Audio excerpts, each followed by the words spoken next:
Hey everyone, it's Kayla with the Celebration Company, and I've got something fun for you today. But first, don't forget to subscribe to my channel and give me a thumbs up. And also be sure to check me out on Facebook, TikTok, and Instagram for a lot of other fun ideas just like this one. So today I'm going to show you how to do a sort of quilt inspired background using scrapbook paper. So this year in my spring and summer decor, I'm using strawberries and I've incorporated lots of quilts, and it has a little bit of a retro feel. I'm using lots of different colors. So I wanted to make a really fun background for this. So I painted the edges red, and I actually used a bright red and a little bit of Tuscan red by Apple Barrel. This is a 6x6 wood canvas, and I'm doing 2 coats on the edges. Don't worry if you get a little paint on the front, it's no big deal.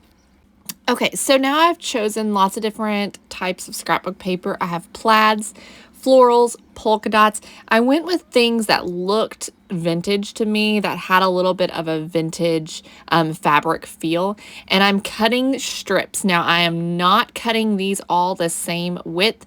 I'm just cutting strips, okay? They do not have to be perfect. So now I'm just going through and trying to figure out how I want them laid out. I decided that I did want to use them all, but they were all a little bit too big. So I just took this one here and cut it down smaller. And then I just pulled them all off, left them in the order I had them. And now I'm just going to start Mod Podging these on.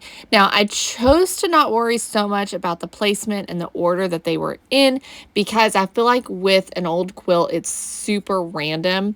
And so that's what I went with. I went with just something super random. So there's some plaids next to each other. There's some polka dots next to each other. That's totally okay. When you're Mod Podging these on, make sure you get them really super close together. They're not overlapped. They're just butted up really close together. Okay, so now to remove the excess, I'm just going to use a sharp knife and a cutting mat, and I just cut off the excess all around it, and this works beautifully. And that's how easy it is to do this quilt-inspired background. Just some scrapbook paper strips is all you need. Now, what I'm going to do to apply to my little sign, since I am doing a strawberry theme, I decided to add some strawberries to the front of my sign. So this is just how I'm finishing this off. There's lots of things that you could put on your sign. For me, I'm using these little strawberries that a follower actually sent to me. I don't know where they came from, but they're metal, and I am just kind of resting it up with a little bit of a clay color and then some burnt umber. I'm just using my pouncer to add a little bit of distress to the strawberries.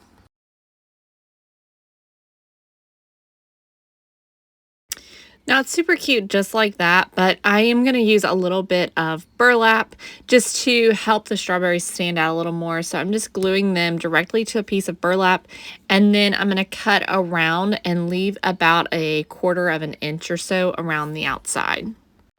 Then I'll just kind of rough up those edges of the burlap with my fingers, exposing some of the frays and things of that nature.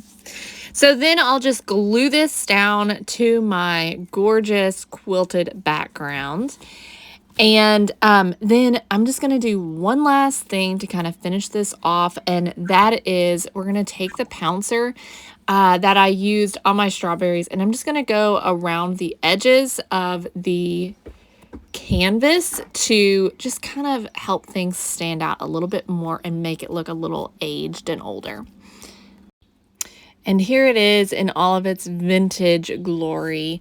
I just love how this turned out. I think it's so much fun. I just love the retro feel of it, and I hope you enjoyed it too. Thanks so much for watching and hanging out with me, Kayla, with the Celebration Company. I hope you have an awesome day, and I'll see you in the next one. Bye, everybody.